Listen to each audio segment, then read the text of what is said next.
అందరికీ నమస్తే అండి. ఈరోజు జరిగిన శాసన మండలిలో ఒక చిన్న డిస్కషన్ అనమాట. ఈ కంపెనీలకి ఏదైతే 99 పైసలకే భూములు కేటాయిస్తున్నారని చెప్పేసి ఏదైతే ప్రచారం చేసుకుంటూ వచ్చారో దానికి సంబంధించి వైసీపీ ఎమ్మెల్సీలు ఎవరైతే ఉన్నారో వరద కళ్యాణి కావచ్చు, లేదంటే బొత్స సత్యనారాయణ కావచ్చు, ఇంకొంతమంది వీళ్ళందరూ కలిసి ఒక క్వశ్చన్ రైజ్ చేశారు. అసలు మీరు 99 పైసలకే ఎందుకు ఈ భూములు కేటాయిస్తున్నారు పరిశ్రమలకి? అది కూడా వాళ్ళు క్లియర్గా మెన్షన్ చేసింది ఏంటంటే ఊరు పేరు లేని కంపెనీలకి. ఆ కంపెనీలు ఇంతకుముందు ఎక్కడా లేవు. దీని కాక మొన్న పుట్టుకొచ్చిన కంపెనీలు అన్నింటికి కూడా 99 పైసలకి ఎందుకు కేటాయిస్తున్నారని చెప్పేసి ఒక క్వశ్చన్ అడిగారు. దానికి చాలా క్లియర్గా నారా లోకేష్ గారు లేచి చాలా స్పష్టంగా చాలా క్లియర్గా ఊరు పేరు లేని కంపెనీలకి ఏ కంపెనీకి నేను 99 పైసలకి భూములు కేటాయించలేదు.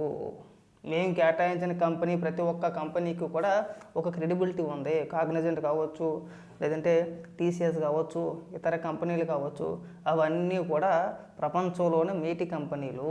టీసీఎస్ గురించి మనం ప్రత్యేకించి చెప్పుకోవసరం లేదు. మా లక్ష్యం ఒకటే, ఈ 5 ఏళ్లలో విశాఖపట్నంలో ఏదో రకంగా కేవలం ఐటీలోనే 5 లక్షల ఉద్యోగాలు కేటాయించాలనేది, అంటే యువతకి వచ్చేలా చూడాలనేది మా ప్రభుత్వ లక్ష్యం.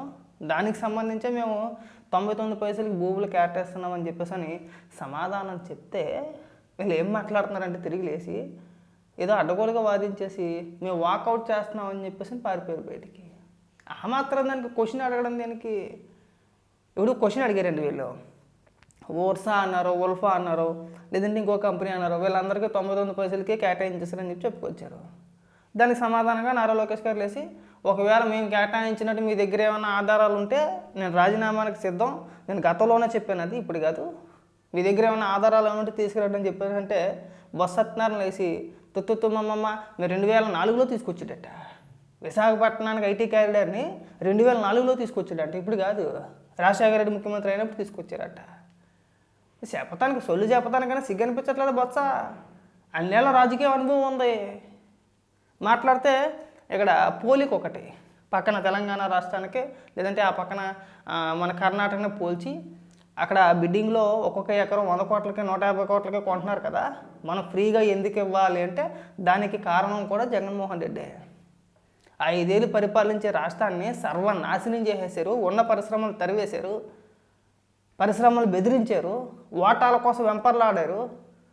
మీ నాయకులు, ఎమ్మెల్యేలు, మంత్రులు ఏదైనా ఒక పరిశ్రమ పెడుతుంది, ఒకవేళ నిర్మాణ దశలో ఉందంటే ఆ కంపెనీ దగ్గరికి వెళ్ళి మీరు బెదిరించి బెదరగొట్టి భయపెట్టి రాష్ట్రం నుంచి అనేక పరిశ్రమలను తరిమేసింది మీరు. తరిమేలేదా? అది తెలీదా? అది పారిశ్రామిక రంగంలో అదొక మాయన మచ్చ. అది తెలిసిన తర్వాత ఎవడైనా సరే మన రాష్ట్రానికి పెట్టుబడులు పెట్టడానికి ముందుకొస్తాడా? మనకి ఎందుకండి పోలిక తెలంగాణతోని లేదంటే కర్ణాటకతోని? అవి డెవలప్మెంట్ చెందిన రాష్ట్రాలు. అక్కడ మనలాగే ఏడరు, ఏదైనా ఒక కంపెనీ వస్తే మనమే ఏడుస్తాం. మనం ఏడ్చింది కాకుండా పైగా ఎవడన్నా వస్తే తరిమేస్తామని చెప్పేసి అని బహిరంగంగా స్టేట్మెంట్లు ఎత్తా ఉంటే మరి ఏం చేయాలి? వాళ్ళకి తగ్గ బెనిఫిట్లు వాళ్ళకి ఇవ్వాల్సిందే.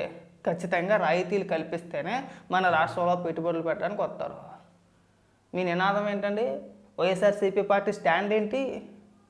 రాష్ట్రానికి ఏ పరిశ్రమ వచ్చినా సరే, ఎక్కడ భూములు కేటాయించినా మీరు సాక్షిలో కానీ లేదంటే బహిరంగంగా మీరు అధికార ప్రతినిధులుగా మీరు పెట్టే ప్రెస్ మీట్లు ఏంటి? ఎలా వస్తారో మేము చూస్తామంటారా?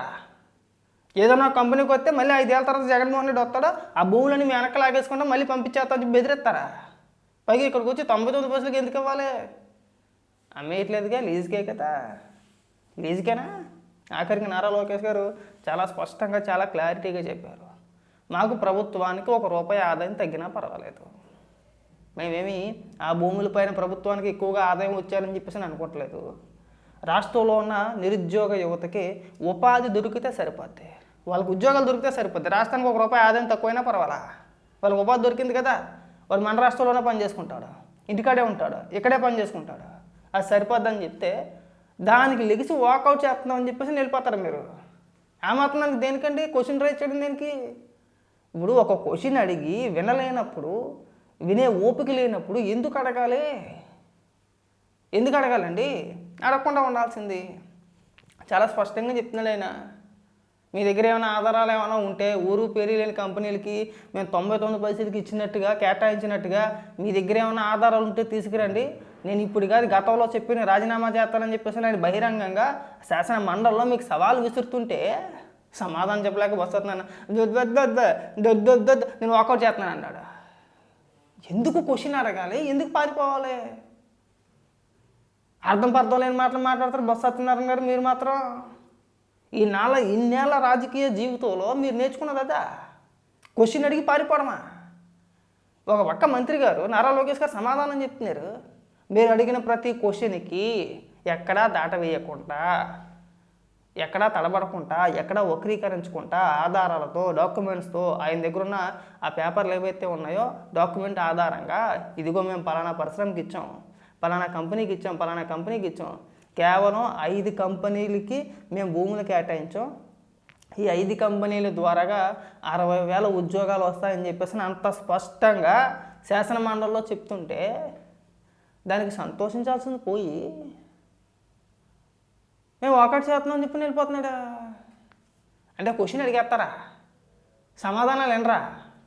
మీరు అడిగిన క్వశ్చన్ మన సాక్షిలోని మన వైఎస్ఆర్సీపీ పేటీఎం కార్యకర్తలు కట్ చేసుకొని అయ్యో అసెంబ్లీలో నారా లోకేష్ గడగలు అడిగించేసాం అని చెప్పేసి చెప్పుకుంటారా? ఇక్కడ మీరు పారిపోయింది మాత్రం ఎవరికి చెప్పరా? ఇది ఒక దిక్మాల లాజిక్ అయిపోయిందండి. జగన్మోహన్ రెడ్డి అసెంబ్లీకి వెళ్ళడం, మీరు శాసనమండలిలో కూర్చోలేరు. ఎందుకు మీరు పదే ఎల్ఓపి? దేనికో దిక్మాల ఎల్ఓపి మీకు ఎందుకు వచ్చింది? కనీసం పెద్ద తరహా మనిషిగా, ఇన్నాళ్ళ రాజకీయాల్లో ఉన్న వ్యక్తిగా శాసనమండలిలో గౌరవ మంత్రి సమాధానం చెప్తున్నప్పుడు కూర్చుని వినాలని ఇంగిత జ్ఞానం లేనప్పుడు మీరు ఎందుకండి శాసనమండలిలో కూర్చోవడం, అసెంబ్లీకి వెళ్ళడం దేనికి? 2 బాయ్కట్ చేసేయండి. ఎలాగా అసెంబ్లీ బాయ్కట్ చేస్తారు కదా, వెళ్ళట్లేదు కదా, వెళ్ళకూడదని చెప్పి నిర్ణయం చేసుకున్నారు కదా. శాసనమండలి కూడా రామాకండి, దరిద్రం వదిలిపోద్ది. మీ వాళ్ళ పైసా ఉపయోగం ఇది ఎవరికైనా. దేశంలో ఏ రాష్ట్రంలోని కూడా ఇంత దిక్కుమాలతనం ఇంకెక్కడ ఉండదేమోనండి. పరిశ్రమల పడి అడ్డవేటంటే సిరాగ్గాన. మన రాష్ట్రం అభివృద్ధి చెందాలంటే ఖచ్చితంగా ప్రభుత్వాలు పరిశ్రమలకి రాయితీలు కల్పించాల్సిందే, ఖచ్చితంగా కల్పించాల్సిందే. ఇప్పుడు నేను ఒక వ్యాపారం పెడతాను అనుకో, ఉదాహరణకి కాంపిటీషన్ చాలా ఉంటుంది, ఉండకుండా ఉండదు. నేను అందరితో పాటు రేటు పెంచి అమ్మితే లాభాల్లోకి వస్తానా? లేదంటే ఎంతో కొంత ఏదన్నా నా దగ్గర కష్టం ఇంకోటైనా, లేదంటే నేను పెట్టిన వ్యాపారం ఎవడన్నా బిజినెస్ ఏదైనా ప్రోడక్ట్ కొనుక్కోవాలన్నా ఆ కొనుక్కునేవాడికి రీజనబుల్గా ఉండాలి వద్దా? ఆకాశానికి చెప్పేద్దామా? ఒక 100 కోట్ల రూపాయలు చెప్పేది ఎవడొస్తాడు? మీరు ఏం సాధించారని చెప్పేసి అని, మీరు రాష్ట్రాన్ని ఏం నిలబెట్టారని చెప్పేసి అని మనం చూసి పరిగెత్తుకొచ్చేస్తాను కంపెనీలు. ఆంధ్రప్రదేశ్ రాష్ట్రాన్ని మీరు 5 ఏళ్ళు పరిపాలించి మీరు ఏం చేశారని చెప్పేసి మన రాష్ట్రానికి పరిశ్రమలన్నీ కూడా పరిగెత్తుకొచ్చేస్తాయండి. ఏమీ చేయలే. ఉన్న పరిశ్రమలు తరివేశారు, బెదిరించారు, బెదరగొట్టారు, ఒక్క పరిశ్రమ ఉండనివ్వలేదు. విశాఖపట్నం బిల్డింగ్ మొత్తాన్ని ఖాళీ చేయించారు అక్కడ. ఇవాళ వచ్చి ఇక్కడ ఉపన్యాసాలు చెప్తున్నారు. సిగ్గు అనిపించట్లా మీకు? దేవుడు కనీసం సిగ్గు అనేది పెట్టలేదండి. ఇంకా అది జన్మకు రాదేమో మీకు, నాకు తెలిసి.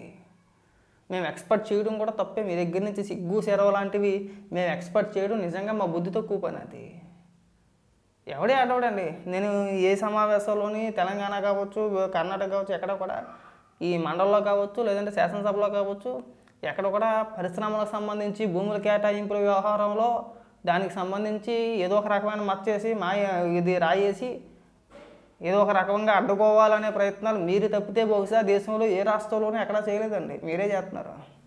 అది బాగా గుర్తుపెట్టుకోవాలి. మీరు జనాలు చూస్తున్నారు, యువత చూస్తున్నారు. పరిశ్రమల పని ఎడుతున్నారు ఏంట్రా బాబు అని చెప్పని ఇప్పటికే మీ ముఖాన్ని కాంట్రీ మిమ్మేస్తున్నారు.